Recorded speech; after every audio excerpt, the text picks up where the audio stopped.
Okay, magandang araw mga ka-farmer. Ang palaya harvest tayo ngayon mga ka-farmer. Ito yung Trident Improve F1 natin, is pang 22 harvest na to.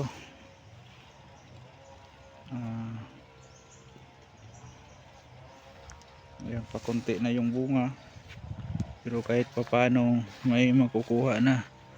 Ngayon siguro sa 100 kilos, higit 100 to. Pero nung isang araw, kunti lang talaga yung harvest natin, 64 kilos. Pero maganda ang bunga ngayon kaysa sa nung isang araw. Ito yung pinakasentro ng puno. Ayun, patay na yung mga dahon. Mas maganda yung ganyan kasi nagbabawas, natural pruning. Yun, mga bunga. Yan sa unahan. Dito lang tayo sa gilid. Mababa kasi masyado tong bubunga natin.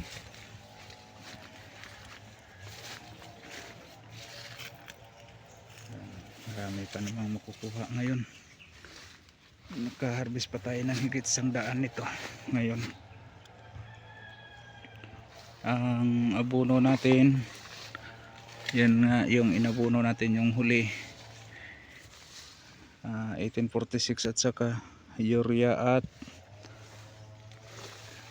putas 0060.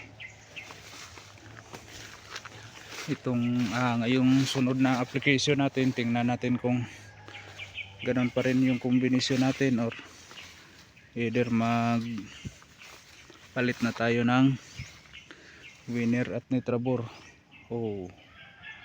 Yun ang di maganda, yung dalawa na yan papatayin na natin. Nanusok yan, siguro sila yung may pakana nito. Dahil ang patayin, patay, lumilipad pa ang isa, sundan. Saan ba yan? Dara. Da.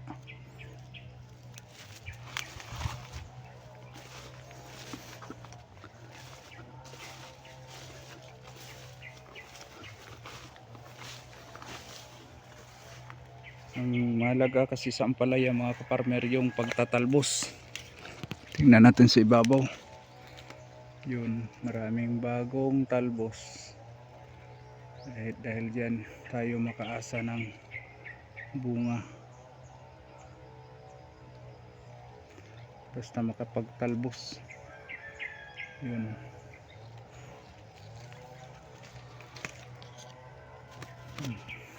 Ito pa din naman yung mga bunga.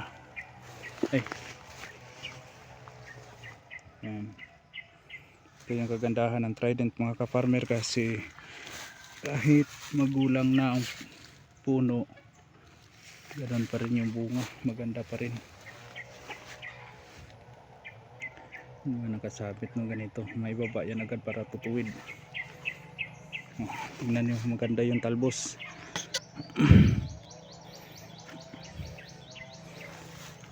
Yung mahaba pa rin yung bunga at malalaki, pero bawal ang sobrang laki. Yan, kasi mahirap sa market.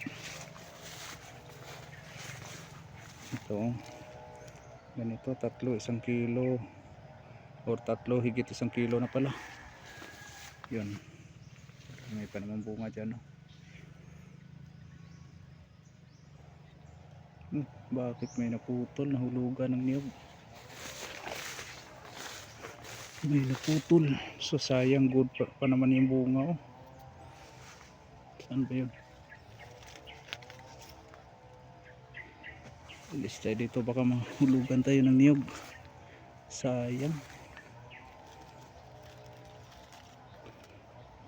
Klase pa naman sana yung bunga. Okay, yun lang muna update natin mga ka-farmer sa ating ampalaya Trident Improve F1 pang 22 na harvest ngayon.